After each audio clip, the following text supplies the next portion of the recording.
Sziasztok, Tombornári vagyok, szeretettel köszöntelek titeket a konyhámban. Ma egy New York-i menüvel készültem nektek. Azért adtam ezt a nevet ennek a menünek, mert 2 óra alatt el tudjátok készíteni mind a 4 fogást. A Culinariszban minden egyes alapanyag beszerezhető, úgyhogy ha 4 órakor váratlanul kaptuk egy telefonhívást, hogy 6 órára jönnek a vendégek, akkor is kivitelezhető.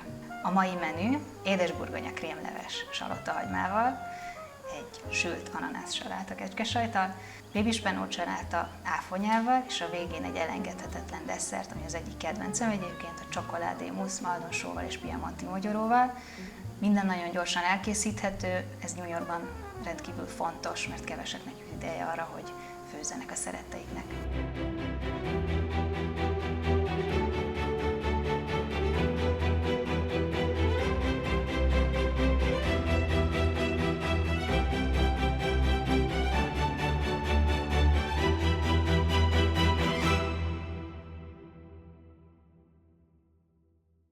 Azt javaslom, hogy kezdjük először az ananásszal, mert ezt be kell pácolnunk, és aztán be kell tenni a hűtőbe legalább 30 percre. Ebbe az edénybe már beleöntöttem az olívaolajat, Green Cuisine-től cayenne borsot, és teszek bele egy kis sjábulú narancsvirágmézet, és még egy csipet maldonsót, és egy lánynak a levét. Cayenne borsból inkább kevesebbet tegyetek, utólag mindent lehet még ízesíteni, csípősebbé tenni, vagy sósabbá. De ha túl csípős és valaki azt nem szereti, akkor menthetetlen sajnos az étel. Ezt megkóstolom. Még ezt bele csak facsarom. Természetesen az ananászt azt pácolhatjátok egyébként órákon át is, ha erre nincs idő, akkor elég 30 perc is. És hogyha átforgattátok a pácban az ananász darabokat, akkor ne felejtsetek el kezet mosni. Az ananászt bepácoltam, ez most mehet a hűtőbe. Most elkészítem a gruyère chipset, amihez reszelt gruyère sajtot fogok használni, és ezeket ilyen halmokba fogom tenni a tepsibe, amit sütőpapírral béleltem. A serpenyőt felmelegítettem, közepesen magas hőmérsékletűre. Ebbe beleöntöm a szőlőmagolajat. Belekerült a legyalult, vékonyra gyalult salottahagyma.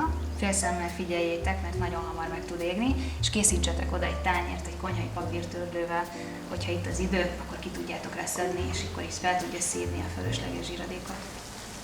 Amíg sül a salotta, addig elkezdem az édesburgonya krémlevest. Most 6-os fokozatra állítottam. Ebbe teszek a La Tourangelle márkájú kókuszolajból. Azt mondanám, hogy körülbelül 3 evőkanálnyit.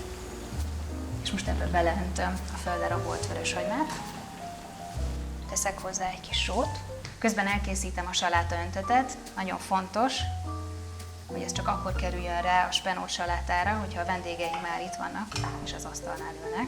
Ehhez facsarok citromot, öntök hozzá egy kis Lorenzo olívaolajat, egy kis Alamia áfonya nektár, és teszek hozzá egy kis sót, talán így. Ne feledkezzetek el a salottahagymáról, a vörös hagyma is kezd üvegessé válni. A salátaöntötet most félreteszem, hogy összeérjenek az ízek. A salottahagyma megpirult, ugye ezt most kiszedem gyorsan, nehogy megégjen. Átkavartam az ananászt, meleg a serpenyőm, úgyhogy ebben most elkezdem megpirítani az ananász szeleteket, vagy darabokat pontosabban. A hagyma is nagyon szép üveges, úgyhogy most hozzáadom az édesburgonyát. Körülbelül ekkora darabokra vágtam, természetesen lehet kisebbre is, akkor még hamarabb megfőtt. Teszek hozzá maldonsót, és a Terra Exoticnak a szárított madárszem csiliéből 1, 2, 3, 4, 5 darabot. Elkevertem a hagymát az édesburgonyával, ugye most rá fogom önteni az alaplevet. Az Annetto Caldo zöldség alaplevét használom. Semmilyen mesterséges adalékanyagot nem tesznek az alapleveikbe. Annyi alaplevet öntsetek hozzá, hogy ellepje a burgonyakockákat. Amíg a távoli serpenyőben sül az ananász, itt fő az édesburgonya, addig elkészítem a blansírozott mandulát, ezt megpirítom a forró serpenyőben. Ezt fogom majd durvára vágni és rászórni a sült ananászos kecskesajt saláta tetejére. Amíg ezek készülnek, addig kemény habá verem a tejszínt. A csokoládémuszhoz most megolvasztom a csokoládét. Először fölforralom egy lábasban a vizet. Ma a Carré Suisse csokoládét fogom használni, ez izlandi sóval készül, nagyon-nagyon finom csokoládé, én mindig tartok otthon a szekrényben. Közben ne feledkezzetek meg a manduláról, kicsit mozgassátok át, hogy minden oldala piruljon. A víz felforrt, úgyhogy a vízgőz fölött ebben a tálban meg fogom olvasztani a csokoládét. Ha picit így megdöntitek egyébként ezt a tálat, akkor a gőznek egy része itt ezen a résen fog eltávozni, és nem fog fröcskölni a forró víz. Közben megpirult a mandula, ezt kiöntöm egy kis tálba, nehogy megégjen. Egy kis tejszínhabbal fellazítom a csokoládét. Most elkeverem a tejszínhabba. Ha vannak benne ilyen fehér kis foltok, nekem az külön tetszik, de természetesen tökéletesen ki is keverhetitek, és elvegyíthetitek a csokoládét a tejszínhabbal. A csokoládémusz kész, a piemonti mogyorót és a maldonsó kristályt viszont csak a legvégén fogom rászórni, amikor már tálalom a vendégeknek, addig pedig beteszem a hűtőbe. Közben a második adag ananásztom is megsült, ezt is beleöntöm az edénybe. Összeállítom a spenótsalátát, a spenótlevelek közé kockára vágott dinnyét fogok keverni, és áfonyát. És ahogy mondtam korábban, az öntetet azt csak a legvégén fogom rácsurgatni, hogy ne essenek össze a spenótlevelek. Felevítettem egy serpenyőt, ebben most megpirítom a szezámmagot a spenótsalátához. Amíg ez pirul, addig befejezem az ananászt is.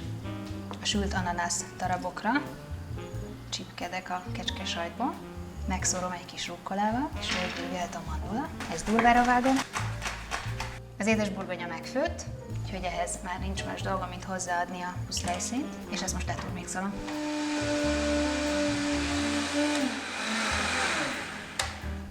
Kivettem a hűtőből a csokoládémuszt, erre most rászórom a durvára vágott piemonti mogyorót, pirított piemonti mogyorót, és egy kis maldonsót. Most már csak annyi maradt hátra, hogy befejezem a spenótsalátát, rá fogom szórni a pirított szezámmagot és a gruyère ropogóst. Ilyen színűre süssétek, nem barnábbra. És ahogy azt korábban már mondtam,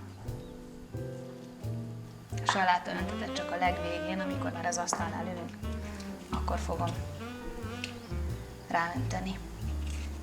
Rászórom ezt a maradék szezámmagot, befejeztem a spenótsalátát, rászórtam a pirított szezámmagot és a gruyère ropogóst is. Remélem, hogy ti is el fogjátok készíteni ezeket az ételeket. Jó étvágyat hozzá!